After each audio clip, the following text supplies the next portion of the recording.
डालेंगे इस वक्त की सबसे बड़ी खबर पर।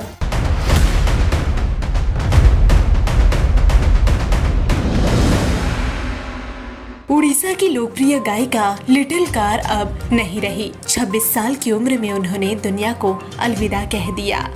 उड़ीसा की मशहूर गायिका का भुवनेश्वर के कैपिटल अस्पताल में इलाज चल रहा था। बताया जा रहा है कि थैलीसीमिया से वह काफी दिनों से पीड़ित थी, जिसके बाद उन्हें अस्पताल में भर्ती कराया गया था। जिसके बाद इलाज के दौरान कैपिटल अस्पताल में उन्होंने दम तोड़ दिया। तो वहीं उनके निधन की खबर के बाद से चारों ओर शोक की लहर व्याप्त है। न्यूज़ यूएनआई के लिए उड़ीसा से अश्वनी पाधी की रिपोर्ट। ऐसे ही खबरों के लिए बने रहिएगा न्यूज़ यूएनआई के साथ।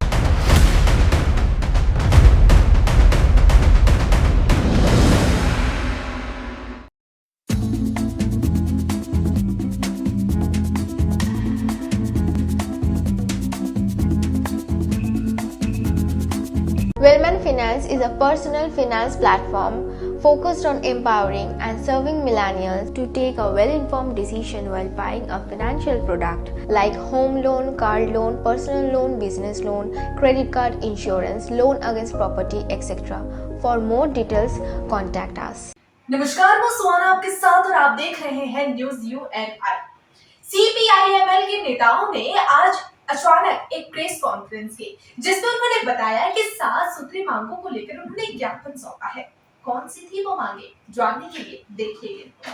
প্রথমে সম্মেলনে স্বাগত জানাই। মূলত যে বন্যা যেটা হয়েছে 19 থেকে 23 আগস্ট যে অবিরাম এবং ভারী বৃষ্টিপাতের ফলে সাংঘাতিকভাবে ধ্বংস হয়েছে ত্রিপুরা। কৃষি, গবাদি পশু, ঘরবাড়ি ব্যাপকভাবে নষ্ট হয়েছে। 33 জনের উপরে মারা গেছে, 2 জন নিখোঁজ, আহত বেশ কয়েকজন, এবং আহত বেশ কয়েকজন তাদের নাম এখনও নথিভুক্ত হয়নি। যেমন অমরপুরের দেববাড়ি উজ্জ্বল কুমার জমাতিয়া, তার একটা হাত পুড়ে গেছে একদম, বিদ্যুতে লেগে। বাচ্চাদের সে রেস্কিউ করছিল এবং তাকে কিন্তু এখনও কোনো ক্ষতিপূরণ সে পায়নি। তো আমরা যেটা আজকে বলতে চাইছি যে যদি রাজ্যে যে বিপর্যয় নেমে এসেছে বন্যার ফলে, এই বিপর্যয়কে শুধু এটা প্রভাবিত এলাকা বললে হবে না, দুর্যোগ প্রভাবিত এলাকা, জাতীয় বিপর্যয় ঘোষণা করতে হবে ত্রিপুরাকে। কারণ ত্রিপুরায় মুখ্যমন্ত্রী নিজে বলেছেন সাংবাদিকদের পরে, সর্বদলীয় মিটিংয়ের পরে, যে 15,000 কোটি টাকা ক্ষতি হয়েছে। ঠিক আছে, কিন্তু দেখলাম আমরা মুখ্যমন্ত্রীর ত্রাণ তহবিলে 100 কোটি টাকাও নেই।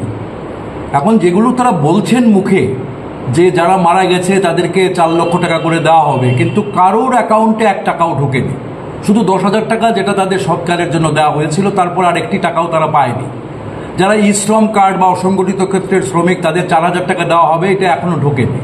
যারা কৃষক, যাদের জমি নষ্ট হয়ে গেছে সম্পূর্ণভাবে, কৃষকদের এই জমি সে নতুনভাবে জল নেমে গেছে, এখন চিত্রটা পরিষ্কার। তো কাজে এখন তাকে যে জমি আবাদ করার জন্য যে পয়সাটা দরকার, সেই টাকা এখনও ঢুকানো হয়নি। তো আমরা আজকে 7টি দাবির কথা বলছি, যেটা আমরা সরকারের গোচরে নিতে চাইছি, এবং যে বিধানসভার অধিবেশনে চলছে সেখানেও বন্যার প্রশ্নে এই প্রশ্নগুলি আসা উচিত বলে আমরা মনে করি। যে রাজস্ব দপ্তরের উচ্চ পর্যায়ের তদন্ত কমিটি গঠন করতে হবে, কারণ যেভাবে তারা পঞ্চায়েতে অ্যাপ্লিকেশন তারা নিচ্ছে, এতে প্রকৃত ক্ষতিগ্রস্তদের তালিকা কোনোভাবেই প্রণয়ন হতে পারে না এবং প্রকৃত ক্ষতিগ্রস্তরা চিহ্নিত হতে পারে না। এটা রেভিনিউ ডিপার্টমেন্টের কাজ। কাজে এই রাজস্ব দপ্তরকে উচ্চ পর্যায়ে তদন্ত কমিটি করে গ্রামে গ্রামে কী কী ক্ষতি হয়েছে তার তথ্য সংগ্রহ করতে হবে এবং ক্ষতিপূরণের ব্যবস্থা করতে হবে। এবং এখানে আমরা নির্দিষ্ট করে বলছি যে কৃষি জমি এবং কৃষক এবং কৃষি শ্রমিক যাদের ক্ষতি হয়েছে, সেই ক্ষেত্রে আমরা বলবো যে কৃষকদের দীর্ঘমেয়াদী সুদহীন 5 লক্ষ টাকা করে দিতে হবে তার জমিটাকে প্রস্তুত করা এবং চাষবাস করার জন্য। যেটা জমি প্রস্তুত করার জন্য দেবে, এটা তো এককালীন দেবে, কিন্তু 5 লক্ষ টাকা দীর্ঘমেয়াদী ঋণ দিতে হবে। আমরা এখানে বলছি যে যাদের ঘর একেবারে সম্পূর্ণ নষ্ট হয়েছে, সেই পরিবারকে 5 লক্ষ টাকা দিতে হবে, এবং যাদের আংশিক ক্ষতি হয়েছে তাদেরকে 3 লক্ষ টাকা দিতে হবে। তাহলে হয়তো সে ঘুরে দাঁড়াতে পারবে। মানুষ এখন আত্মবিশ্বাসী হয়েছে যে আমরা ঘুরে দাঁড়াবো, কিন্তু যে পরিমাণে ধ্বংস হয়েছে সেখানে যদি সবাই মিলে সাপোর্ট না করে, কারণ আমরা শুরু থেকে দেখছি যে আমরা জানি যে আইএমডি, ইন্ডিয়ান মেটেরোলজিক্যাল ডিপার্টমেন্ট, সে আবহাওয়া বার্তা দিয়েছিল যে ত্রিপুরায় অবিরাম বৃষ্টি হবে, কিন্তু সরকার সেই সতর্ক বার্তাকে জনগণের কাছে পৌঁছায়নি। কেন্দ্র কি রাজ্য, তারা সম্পূর্ণভাবে ব্যর্থ হয়েছে, যে কারণে এত ক্ষতি হয়েছে, নাহলে এতটা ক্ষতি নাও হতে পারতো। দ্বিতীয়ত আমরা বলছি যে কেন্দ্র মাত্র 40 কোটি টাকা দিয়েছে, ক্ষতি হয়েছে 15,000 কোটি টাকা। বলছেন সারা রাজ্য এফেক্টেড এরিয়া, তাহলে টাকা কোথায়? মানুষের কাছে টাকা যাচ্ছে না কেন? মানুষ কেন খাদ্য বস্তু পর্যন্ত ঠিকভাবে পাচ্ছে না, ওষুধপত্র পাচ্ছে না? ত্রাণ শিবিরও ছিল না, এখন বাড়িতে গেছে, বের করে দেওয়া হয়েছে ত্রাণ শিবির থেকে। এখন আমি আপনাকে গার্দাংয়ের ছবিটা বলছি। গার্দাংয়ে আপনার টোটাল যে পরিবারগুলো আছে এর মধ্যে 20 থেকে 22টি পরিবার তারা এখন বাড়িতে মানে শিবিরে আছে। এর মধ্যে 6টি পরিবারের ঘর বাড়ি কিচ্ছু নেই, 2 পরিবারের 7 জন মারা গেছে। 10,000 টাকা করে एसडीएम টাকা দিয়েছে সরকারের জন্য, আর কোনো টাকা তারা পায়নি। तो जैसा कि आपने देखा कि CPIML के पार्टी के जो नेता है उन्होंने प्रेस कॉन्फ्रेंस की ज्ञापन सौंपा। इसी तरह की पल पल के अपडेट के लिए बने रहिए न्यूज़ UNI के साथ और मुझे दीजिए इजाजत। नमस्कार।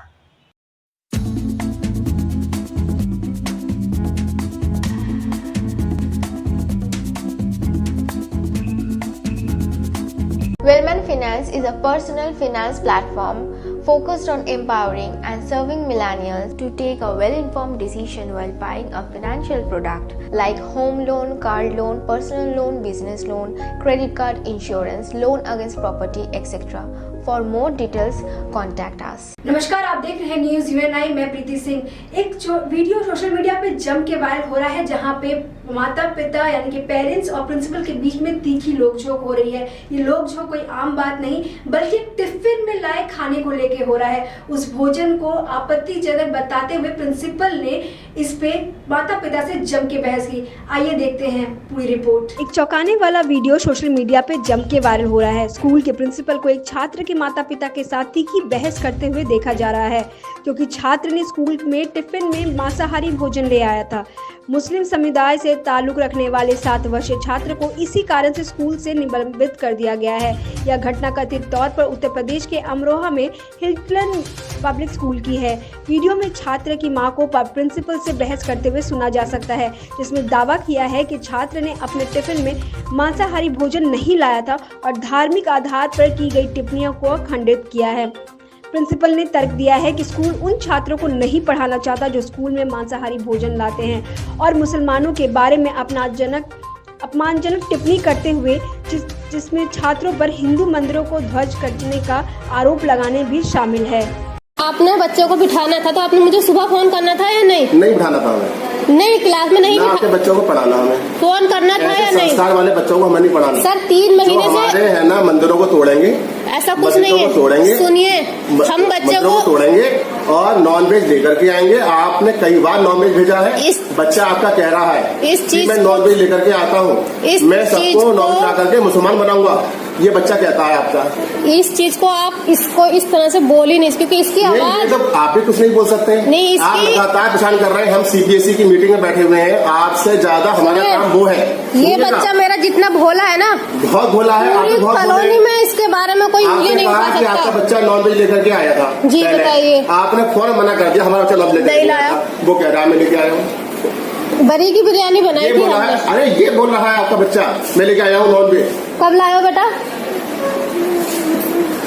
उनकी सर बताया था ना कल, उनकी आवाज तक नहीं निकलती। अरे नहीं, काम छोड़ गए। नहीं इतना तो काम नहीं है आपके पास, ये सिखाना है मुसलमान अपनी ड्यूटी छोड़ के हिंदुओं के मंदिर तोड़ो, राम मंदिर तोड़ो, ये आप सिखाते हैं। पिक्चर बनाता है और उसमें मारता है। पिक्चर में अर्नब नाम का लड़का है वो मारता है, अर्नब नाम का लड़का है वो मारता है। आप आरोप प्रत्यारोप लगा रहे हैं, आप हमें शिकायत करते हैं ना। ऐसा नहीं है।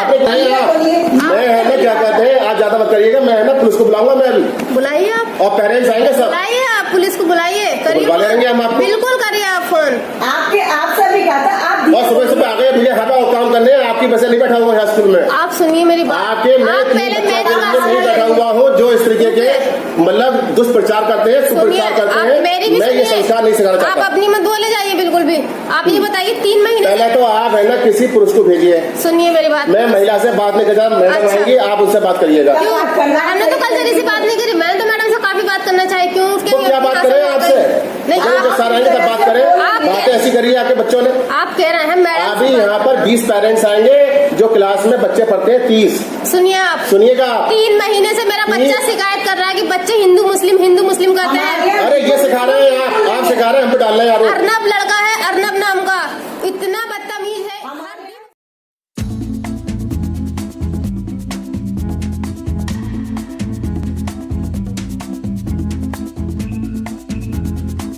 Wellman Finance is a personal finance platform focused on empowering and serving millennials to take a well-informed decision while buying a financial product like home loan, car loan, personal loan, business loan, credit card, insurance, loan against property, etc. For more details, contact us. नमस्कार, आप देख रहे हैं news Uni. मैं प्रीति Singh. Patna station के number 1 platform पे अफरा तफरी मच गई जब भयंकर वहां पे आग लगी। शॉर्ट सर्किट की वजह से जीआरपीएफ और दमकल गाड़ी वहां पहुंचे और हालात को काबू में नियंत्रण लिया। पटना जंक्शन के प्लेटफॉर्म नंबर 1 पर मंगलवार की दोपहर अचानक बिजली के तार में आग लगने से हड़कंप मच गया। प्रत्यक्षदर्शियों के मुताबिक शॉर्ट सर्किट से चिंगारी निकलने के बाद धुआं उठने लगा। हालांकि रेलवे कर्मियों की तत्परता और जीआरपी की पुलिस ने मौके पर पहुंचकर बिजली की सप्लाई तुरंत बंद करवाई और आग को फैलने से रोक लिया। सूचना मिलते ही 2 दमकल की गाड़ियां भी तुरंत स्टेशन पहुंची और स्थिति पर पूरी तरह नियंत्रण कर लिया। आग से किसी भी तरह की जान माल की क्षति नहीं हुई है। इस दौरान सुरक्षा के मद्देनजर स्टेशन परिसर की बिजली आपूर्ति आधे घंटे के लिए बंद रखी गई। रेलवे प्रशासन की इस त्वरित कार्रवाई से एक बड़ी दुर्घटना टल गई, जो आग के समय रहते आग पर काबू पा लिया गया। शॉर्ट आग लग गया था, धुआं उठा तो आदमी को लगा कि कुछ हुआ है, तो वही में भी आए, पुलिस वाले लोग आए, पर बहुत आदमी आए, 3-4 आदमी, 1-2 आदमी फिर से खुद के गए तो आग बुझ पाए। आग किस चीज में लगी? तार में लगी थी। तार तो क्या नुकसान हो सकता था? नुकसान हो सकता था, मगर आदमी लोग के मजबूती से बहुत नुकसान बच गया। जिस समय जहाँ 10% लगना चाहिए वहाँ 0% में आदमी काम कर रही है। 1% जो आग लगी थी यहाँ बुझाने वाले कर्मी लोग आए थे, जो वहाँ थे 3-4 आदमी आए थे, फिर फायर ब्रिगेड आए थे, जल्दी वो आए। अफरा तफरी मच गया था। आग बहुत तेज जी, था। आग तेज नहीं था, उतना धुआं उठ गया था, बहुत तेज धुआं तेज उठ गया था। क्या नाम हुआ? मोहम्मद सूफी।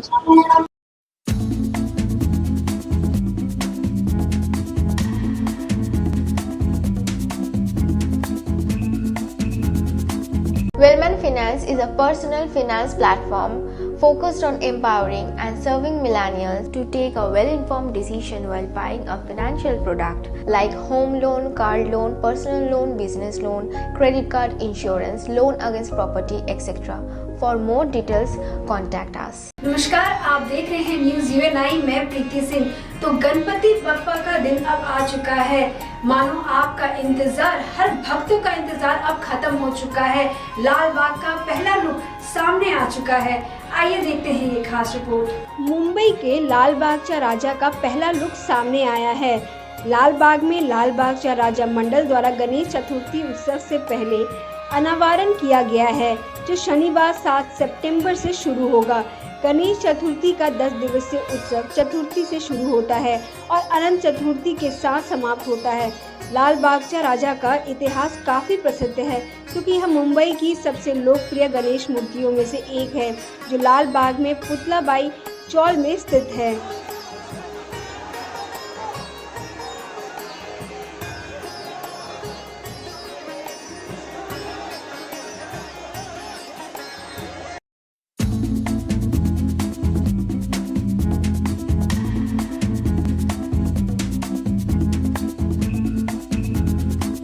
Wellman Finance is a personal finance platform focused on empowering and serving millennials to take a well-informed decision while buying a financial product like home loan, car loan, personal loan, business loan, credit card, insurance, loan against property, etc. For more details, contact us. देश भर में गणेश चतुर्थी की धूम है और इसी बीच अब गणेश जी को लेकर एक ऐसा वीडियो वायरल हो रहा है जिसे देखने के बाद आप भी आश्चर्यचकित हो जाएंगे। दरअसल इस वीडियो में एक जीवंत गणेश जी यानी बप्पा देखने को मिलेंगे, वो भी भारतीय क्रिकेट टीम के कप्तान रोहित शर्मा के साथ, जहां खुद गणेश जी ट्रॉफी देते हुए नजर आ रहे हैं रोहित शर्मा को। अब आप सोच रहे होंगे कि भला जीवंत गणेश जी कहां से आए और ये ट्रॉफी रोहित शर्मा को कैसे दे रहे हैं, जानना है तो देखिए ये वीडियो। हाल ही में गणपति पूजा के दौरान एक दिलचस्प वीडियो वायरल हो रहा है जिसमें गणपति बप्पा की मूर्ति ने भारतीय राष्ट्रीय cricket team captain Rohit Sharma को वर्ल्ड कप ट्रॉफी दी है। इस वीडियो में बप्पा की मूर्ति के पास एक सजीव और जीवित दृश्य देखने को मिल रहा है जहां रोहित शर्मा ट्रॉफी को सम्मानपूर्वक ग्रहण करते नजर आ रहे हैं। इस अद्भुत दृश्य को न ही केवल क्रिकेट फैंस की बल्कि गणपति बप्पा की भक्तों को भी मंत्रमुग्ध कर दिया है। वीडियो सोशल मीडिया पर तेजी से फैल रहा है और चर्चा का विषय बना हुआ है। तो जैसा कि आपने ये तस्वीर देखी, इसमें आप साफ देख सकते हैं कि एकदम जीवंत गणेश जी ट्रॉफी देते हुए नजर आ रहे हैं रोहित शर्मा को। इसी तरह की पल पल के अपडेट के लिए बने रहिए न्यूज़ UNI के साथ और मुझे दीजिए इजाजत। नमस्कार।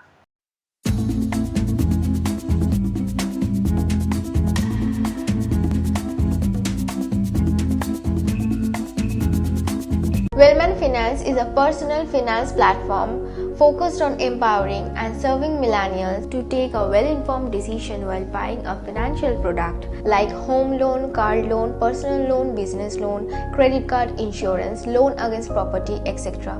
For more details, contact us. अगर सरकार किसी तरह का निर्माण कार्य शुरू करती है तो वो जनता की भलाई के लिए होती है, लेकिन जरा सोचे कि कुछ ऐसे कार्य जो जनता के लिए ही शुरू की गई हो और उसी जनता की जान पर मुसीबत आकर बन पड़ गई हो, तो फिर इसे क्या कहेंगे? जी हाँ, कुछ ऐसा ही हो रहा है इस वक्त सुपौल में। दरअसल यहाँ पे एक ऐसी सड़क है जहाँ पर सरकार को पुल बनवाने हैं और इस पुल के लिए जो गड्ढे खोदे गए, आसपास ना तो बैरिकेडिंग लगाई गई और ना ही किसी तरह की सूचना वहाँ के लोगों को दी गई। बस फिर क्या था, कई राहगीर उस गड्ढे में जा गिरे और गंभीर रूप से घायल हो गए। देखिए ये रिपोर्ट। पुल बनाने के लिए सड़क में रात को गड्ढा खोद दिया गया, जिससे उस पथ से चलने वाले कई राहगीर गड्ढे में जा गिरे और चोटिल हो गए। वहीं एक बाइक सवार गड्ढे में गिरने से गंभीर रूप से घायल हो गया, जिसे इलाज के लिए एक निजी अस्पताल में भर्ती कराया गया है। यह मामला सुपौल जिले के त्रिवेणीगंज प्रखंड के हरिहर पट्टी पंचायत नंबर 1 की है। ग्रामीणों ने बताया कि हरिहर पट्टी से गजहर जाने वाली सड़क मार्ग में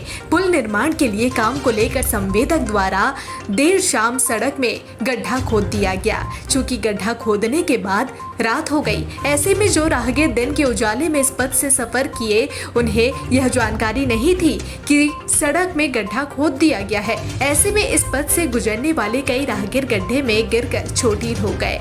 इसी बीच रात में एक बाइक सवार जो सड़क पर अचानक गड्ढा देखा, तो बाइक सवार जब तक गाड़ी में ब्रेक लगाता तब तक गड्ढे में गिरकर वह गंभीर रूप से घायल हो गया, जिसके बाद आसपास के लोग जब वहां पहुंचे, घायल बाइक सवार को प्राथमिक उपचार के लिए अस्पताल भेज दिया गया। तो वहीं इस घटना के बाद से लोगों में आक्रोश देखा गया। ग्रामीणों ने कहा कि गड्ढा खोदने से पहले निर्माण कंपनी को सड़क पर बैरिकेडिंग ले देना चाहिए था, फिर डायवर्सन बनाना चाहिए था, लेकिन राहगीर को समय पर पता ही नहीं चल पा रहा और दुर्घटना की शिकार होते जा रहे हैं। अगर बैरिकेडिंग कर दी जाती तो वे दुर्घटना का शिकार नहीं होते।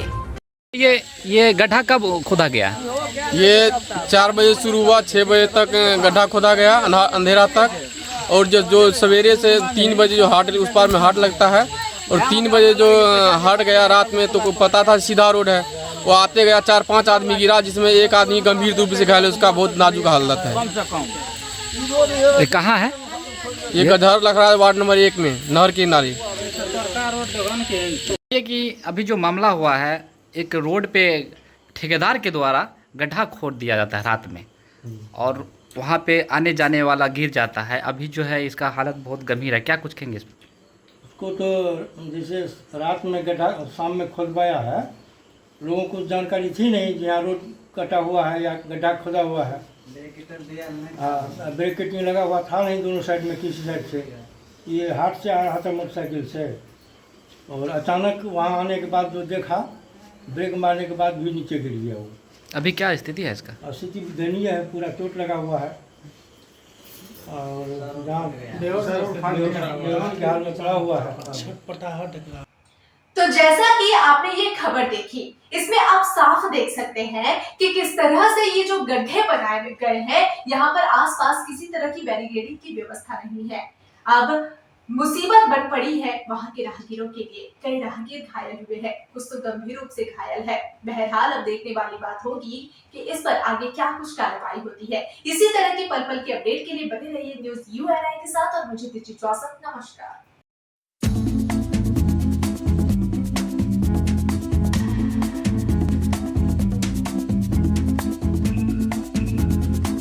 Wellman Finance is a personal finance platform focused on empowering and serving millennials to take a well-informed decision while buying a financial product like home loan, car loan, personal loan, business loan, credit card, insurance, loan against property, etc. For more details, contact us. कचरा उठाने के लिए compactor machine मंगवाई गई। बात यहाँ 2-4 लाख की नहीं है, करीब 56 लाख की लागत लगी। 56 लाख की ये कॉम्पैक्टर मशीन तो मंगवा दी गई, लेकिन कचरा जस का तस है और मशीन जस का तस। मशीन अभी भी धूलों में पड़ा हुआ है। जी हाँ, बताया जा रहा है कि जब से इस मशीन को मंगवाया गया है नगर परिषद द्वारा इसका इस्तेमाल ही नहीं किया गया, तो फिर फायदा क्या हुआ जब कचरा ही नहीं उठाया गया। देखा जाए तो पूरी तरह से सरकारी पैसे का मिसयूज यहाँ हुआ है। देखिए ये रिपोर्ट। मुंगेर जिला की नगर परिषद हवेली खड़गपुर में सरकारी राशि के मिसयूज का एक मामला प्रकाश में आया है।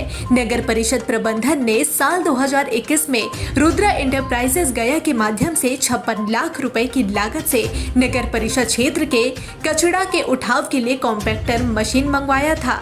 1200 किलो कचरा उठाने की क्षमता इस मशीन की है, लेकिन दुर्भाग्य की बात यह है कि जब से ये मशीन नगर परिषद हवेली खड़गपुर में लाया गया, तब से जस का तस मशीन एक ही स्थान पर यूं ही खड़ा है या यूं कहे कि धूल फाक रहा है, जिससे नगर परिषद हवेली खड़गपुर की उदासीनता स्पष्ट नजर आ रही है।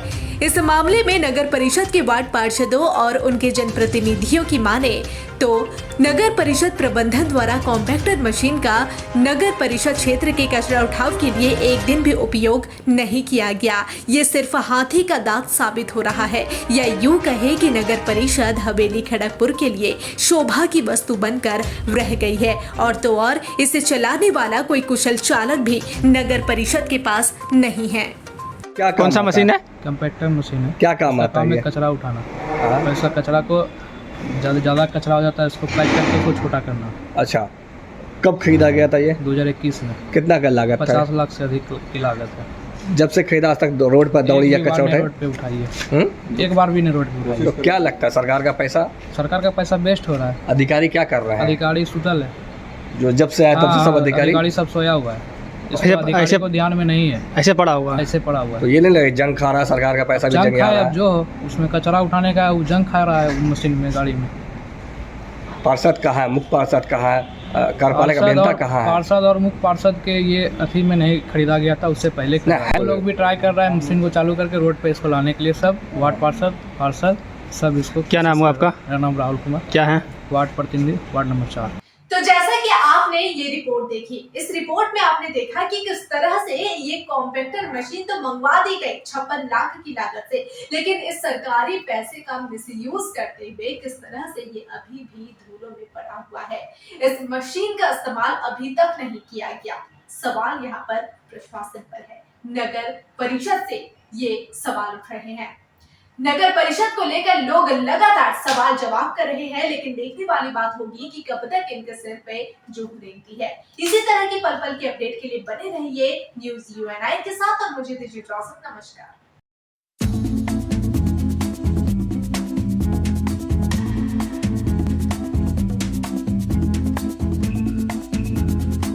Wellman Finance is a personal finance platform focused on empowering and serving millennials to take a well-informed decision while buying a financial product like home loan, car loan, personal loan, business loan, credit card, insurance, loan against property, etc.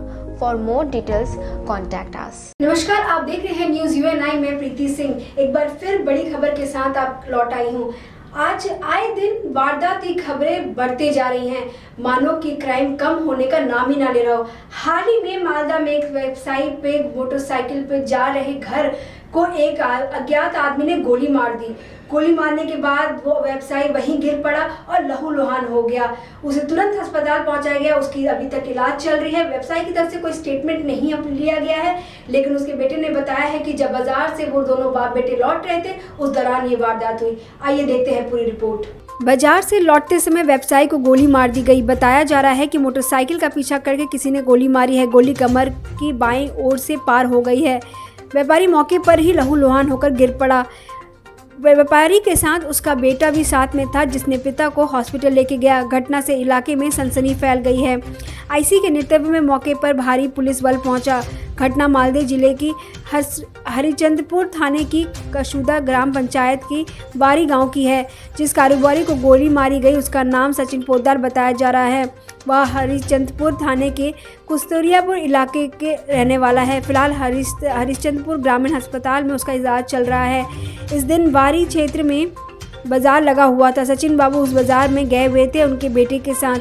उनका बेटा भोला पोद्दार उनके साथ था। जब शाम को बाजार खत्म होने पर मोटरसाइकिल से लौट रहे थे, उस समय दो अज्ञात व्यक्ति ने मोटरसाइकिल पर उनका पीछा किया। स्थानीय ईंट भट्टे से सटी सड़क पर गोलियां चली। हरिचंदपुर थाने के आईसी के नेतृत्व में बड़ी संख्या में पुलिस बल मौके पर पहुंचा।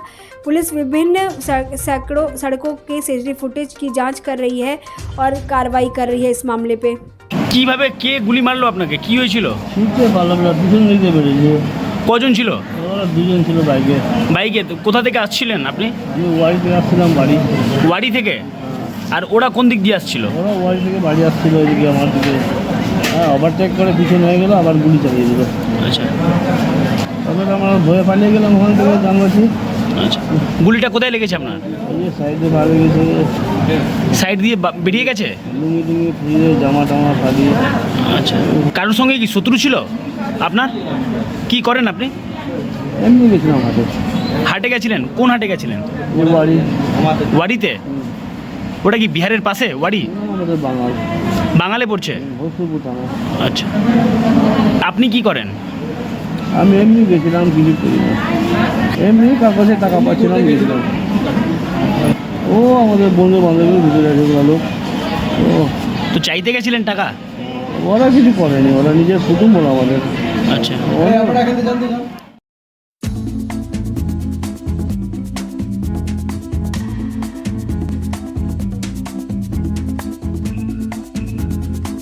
Wellman Finance is a personal finance platform focused on empowering and serving millennials to take a well-informed decision while buying a financial product like home loan, car loan, personal loan, business loan, credit card, insurance, loan against property, etc. For more details, contact us. Jamui की बेटी निशु सिंह ने बिहार का नाम रोशन किया है, जहां उन्होंने लद्दाख के एक नहीं बल्कि दो पर्वतों के ऊपर चढ़कर तिरंगा लहराया है। उनकी ये राह आसान नहीं थी, इसके लिए काफी कुछ ली है वो। देखिए इस रिपोर्ट में। जमुई जिले की बेटी निशु सिंह ने एक बार फिर दो पहाड़ों पर चढ़कर देश के तिरंगे को लहराया है। निशु सिंह ने लेह लद्दाख के दो पर्वतों पर तिरंगा लहराया है। निशु सिंह ने इस बार लेह लद्दाख के दो कानयाद से 21,001 फीट और क्यानयाद से 20,506 फीट की ऊंचाई पर चढ़ाई की है। अंतर्राष्ट्रीय पर्वतरोही निशु सिंह एक बार फिर अपने गांव, राज्य, देश को एक बार कामयाबी से गौरवित कराया है। निशु सिंह अपनी टीम के साथ यह अभियान 15 अगस्त को शुरू किया था, जो 30 अगस्त तक चला था। निशु सिंह पिछले 4 साल से पर्वतारोहण कर रही हैं। निशु सिंह अफ्रीका की सबसे ऊंची चोटी माउंट किलिमंजारो पर भी भारत का तिरंगा फहरा चुकी हैं। पर्वतारोही निशु सिंह ने बताया कि इन दिनों पर्वतों को फतेह करना बहुत बड़ी चुनौती है। उन्होंने बताया कि दोनों पर्वतों को बिना गाइड के खुद की मेहनत और एक्सपीरियंस से फतेह किए हैं। निशु सिंह ने बताया कि 12 अगस्त को इस अभियान पर निकले थे। संघर्ष और चुनौतियों के साथ दो पर्वतों को फतेह करना था, वो भी कानयाद से 1 और क्यानयाद से 2। 15 अगस्त को लेह लद्दाख पर चढ़ाई करने की तैयारी शुरू किए। बेस कैंप पहुँच कर मौसम की सही समय पर इंतजार बाद 24 अगस्त रात 9 बजे कानयाद से 2, जिसकी ऊंचाई 20,506 फीट पर चढ़ाई करना शुरू किए। 25 अगस्त की सुबह कानयासे 2 पर भारत का तिरंगा फहराया। उसके बाद बेस कैंप पर वापस पहुंचकर दूसरे पर्वत पर चढ़ाई की तीसरी शुरू कर दी। 29 अगस्त की रात को कानयासे 1 के लिए निकले और आधी बर्फबारी के बीच 30 अगस्त की सुबह 6 बजे दूसरा पर्वत पर तिरंगा लहराने में हुए कामयाब हुई। पर्वतरोही निशु सिंह ने बताया कि इन दिनों पर्वतों की फतह करना में उनके लिए बहुत बड़ी चुनौती है। बताते चले कि निशु सिंह 4 सालों से अनेक माउंटेन को फतह कर चुकी हैं।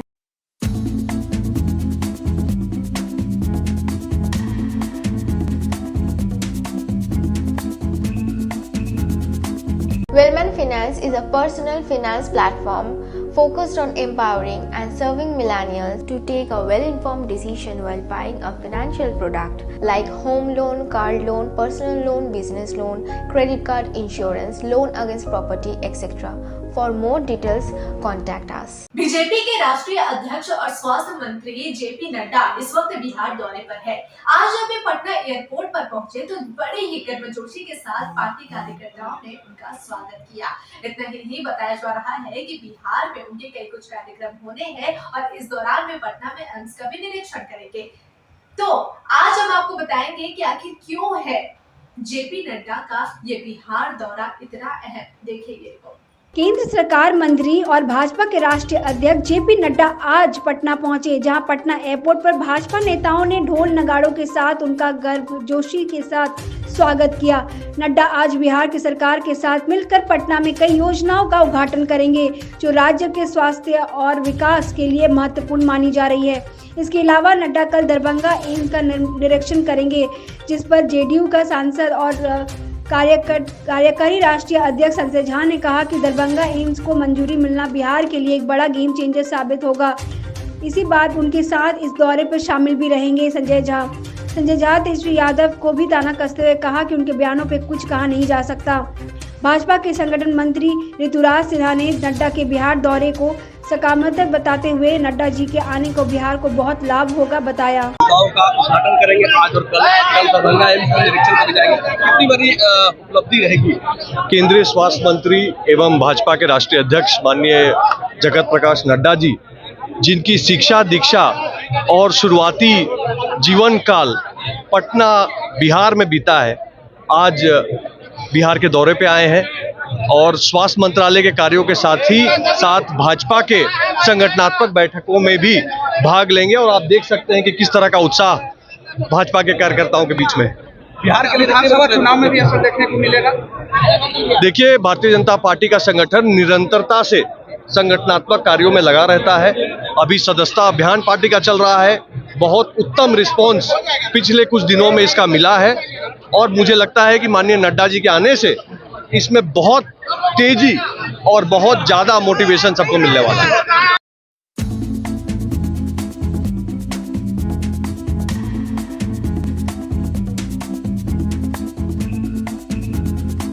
Wellman Finance is a personal finance platform focused on empowering and serving millennials to take a well-informed decision while buying a financial product like home loan, car loan, personal loan, business loan, credit card, insurance, loan against property, etc. For more details, contact us. Bihar के जमुई जिला से एक अजीबोगरीब मामला सामने आया। दरअसल यहाँ के जो वीडियो है, गिद्धौर प्रखंड के वीडियो ने सीधे सांसद को पहचानने से ही इनकार कर दिया। दरअसल हुआ यूं कि एक दौड़ में शामिल हुए युवक की मौत हो गई थी। बस उसी पीड़ित के परिवार से मिलने पहुंचे थे सांसद अरुण भारती, और जब उन्होंने पीड़ित परिवार से मिलने के बाद वीडियो को फोन लगाया तो पता चला कि वीडियो तो उन्हें पहचानते तक नहीं, जिसके बाद गुस्सा फूट पड़ा सांसद का। लोजपा रामविलास और जमुई के सांसद अरुण भारती पीड़ित परिवार से मिलने पहुंचे थे। गिद्धौर जमुई झारखंड सरकार द्वारा एक्साइज विभाग के दौड़ में पहुंचे जमुई जिले के गिद्धौर प्रखंड के गंगरा गांव का युवक, जिसमें कि दौड़ के दौरान युवक की तबीयत बिगड़ी और इलाज के दौरान उसकी मौत हो गई। हालांकि विपक्ष ने इसको लेकर खूब हंगामा भी किया। जिसकी मौत हुई उसको मुआवजा सरकार दे। बृहस्पतिवार को जब पीड़ित परिवार से मिलने पहुंचे जमुई के सांसद अरुण भारती, पीड़ित परिवार का हाल समाचार जानने के बाद गिद्धौर बीडीओ साहब को जमुई सांसद ने फोन लगाया तो बीडीओ साहब ने पहचानने से इनकार कर दिया। अरुण भारती बोल रहे हैं। क्रॉस कर रहे थे, अभी इंदौर में है, ठीक है, नहीं पहचान रहे हैं? इंदौर से रिटर्निंग होने सांसद बोल रहे हैं आपके। 10-20 मिनट में आपको वीडियो साहब जरा जानकारी अपनी दुरुस्त रखिए।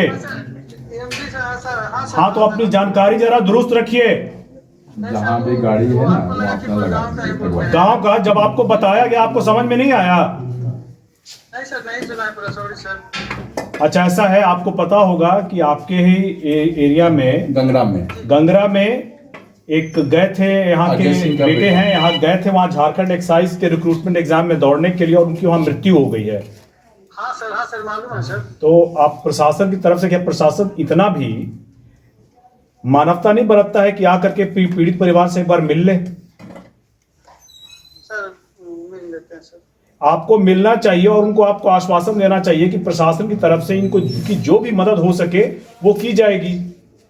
जी सर, जी सर। आपको हम निर्देशित कर रहे हैं कि आप आज आ करके पीड़ित परिवार से मिलेंगे। ठीक है सर, ठीक। तो जैसा कि आपने ये खबर देखी, इसमें आप देख सकते हैं कि किस तरह से जब सांसद वीडियो को फोन लगाते हैं तो फोन पर बात करते हुए सीधे इनकार कर देते हैं उन्हें भिजवाने से वीडियो साहब, जिसके बाद आक्रोशित नजर आते हैं सांसद।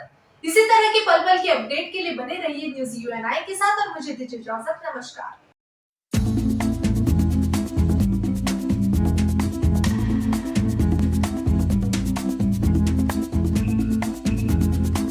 Wellman Finance is a personal finance platform focused on empowering and serving millennials to take a well-informed decision while buying a financial product like home loan, car loan, personal loan, business loan, credit card, insurance, loan against property, etc.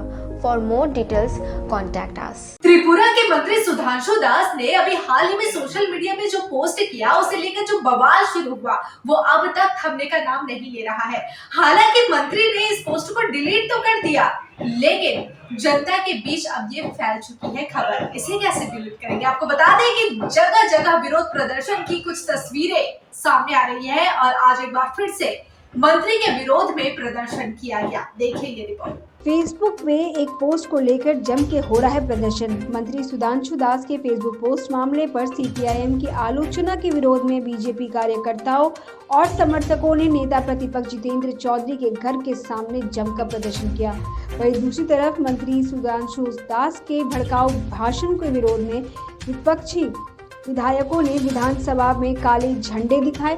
साथ ही विपक्षी विधानसभा विधायकों के घर के सामने और कांग्रेस विधायक सुदीप रॉय के बर्मन के क्वार्टर के सामने हिंदू भाई काले झंडे लेकर विरोध प्रदर्शन कर रहे हैं। কি বলবো, অ্যাসেম্বলি আর মাত্র 3 মিনিট আছে, আমার আইটেম আমার 3 নম্বর কোয়েশ্চেন এবং গিয়ে সঠিক সময় পৌঁছতে পারবো না, এটা সবচেয়ে বড় প্রশ্ন। কি ইস্যু থেকে এটা প্রি প্ল্যান করে কিছু তামসা করার জন্য এখানে এসছে, হ্যাঁ, যাকে নিয়ে যে এত বড় মানে বলে, ওর তো আসল চিত্রটা তো কালকে বেরিয়ে এসছে, কালকে তো ওর আসল চিত্রটা বেরিয়ে এসছে। তো এইগুলো তো হচ্ছে এই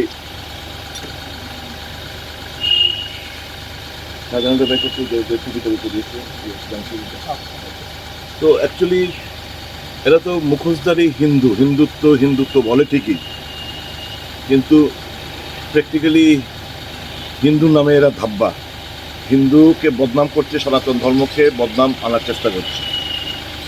হিন্দু ধর্ম কখনোই এরকম বলে না আরেকটা ধর্মকে ঘৃণা করে। I am proud to be Hindu, but আমি এই ভারতবর্ষের মধ্যে অন্যান্য যারা ধর্মে বিশ্বাস করেন তাদের প্রতি আমাদের অগাধ সম্মান রয়েছে, তাদের অধিকার রয়েছে পুজো অর্চনা করার, এটাই তো আমাদের সংবিধানের মহত্ব। কিন্তু এরা এতে মানতে রাজি না। তো যে ভদ্রলোককে কেন্দ্র করে এত কাণ্ড কারখানা, এই ভদ্রলোকের আপনারা যদি ফটোগুলো দেখেন, এই ফটোগুলো দেখুন না, ওর ফটো, সুধাংশু দাসের ফটো, এই ফটোগুলো সব সুধাংশু দাসের ফটো। কি বলবো আমি, বলুন তো, আমি ফটো পাঠিয়ে দিচ্ছি, এগুলো ঠিক না, এগুলো অবসর আছে রাজ্যে যে মূর্তি ভাঙা হচ্ছে। আজকে আমাদের এখানে যে বিক্ষোভ হলো, আমরা অ্যাকচুয়ালি ভারতবর্ষের সনাতন ধর্মাবলম্বী লোক। সনাতন ধর্মকে নিয়ে যে কটাক্ষ করে এবং সনাতন ধর্মের বিরুদ্ধে সনাতনকে নিয়ে যে কথা বলে, এটা সনাতনীদের অন্তরে লাগে, सनातनीদের অন্তরে ব্যথা পায়। एक्चुअली सनातन धर्म जो वो धर्म है जो मानव कल्याण का रास्ता दिखाता है। सनातन वो धर्म है जो सबको लेके सबको समान भावे देख के चलता है। और आज जे ওই সনাতনকে নিয়ে যে কটাক্ষ করে, এটারই প্রতিবাদ স্বরূপ আমরা এখানে বিক্ষোভ মিছিলে আমরা এখানে জমায়েত করেছি। কালো পতাকা আর বিক্ষোভ কার লাগে, মানে কার জন্য? কালো পতাকা এবং আমাদের এই বিক্ষোভ আমরা সুদীপ রায় বর্মন এবং জিতেন চৌধুরী গতকাল বিধানসভায় সনাতনের বিরুদ্ধে উল্টা সিধা কথাবার্তা বলেছে। এই কারণে আমরা ওনাদেরকে মার্গদর্শন দেখাচ্ছি যে সনাতনকে কেউ যদি কটাক্ষ করে কথা বলে তাহলে আমরা সনাতনীরা ছেড়ে কথা বলবো। তারই ফলস্বরূপ আমরা तो जैसा कि आपने तस्वीर देखी, ये मामला अभी शांत होने का नाम ही नहीं ले रहा है। अभी हाल ही में हमने देखा कि किस तरह से विपक्ष लगातार उनका विरोध कर रहा है, माफी मांगने की मांग कर रहा है और एक बार फिर से सड़कों पर उतर आए।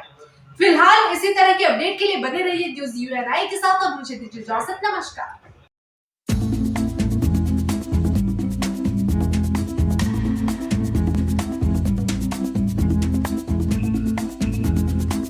Wellman Finance is a personal finance platform focused on empowering and serving millennials to take a well-informed decision while buying a financial product like home loan, car loan, personal loan, business loan, credit card, insurance, loan against property, etc. For more details, contact us.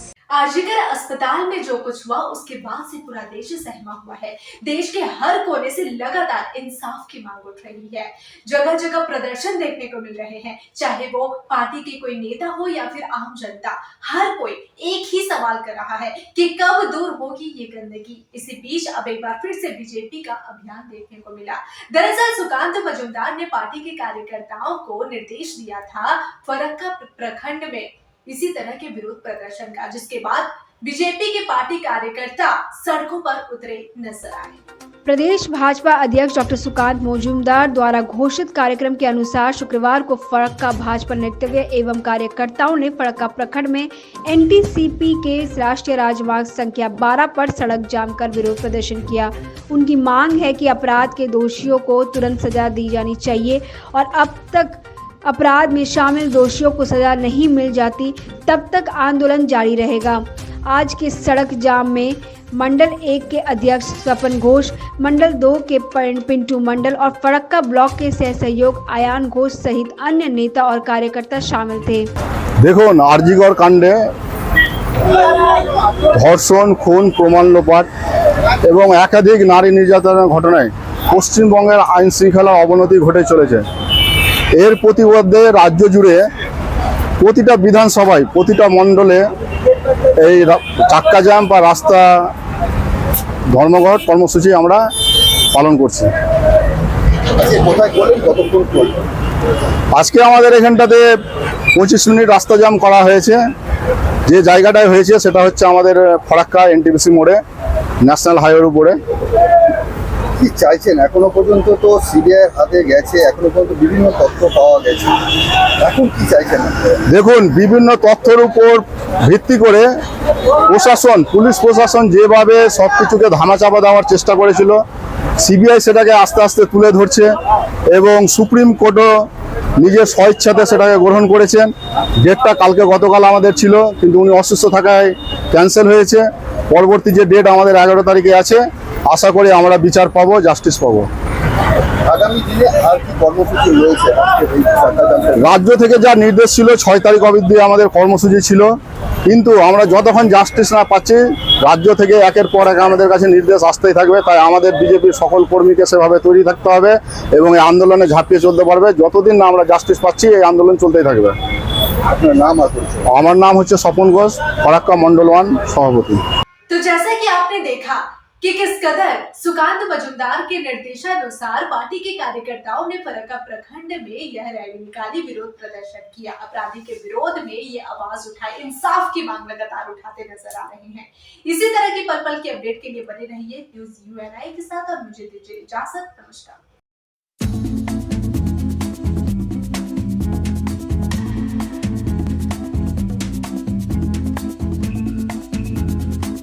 Wellman Finance is a personal finance platform focused on empowering and serving millennials to take a well-informed decision while buying a financial product like home loan, car loan, personal loan, business loan, credit card, insurance, loan against property, etc. For more details, contact us.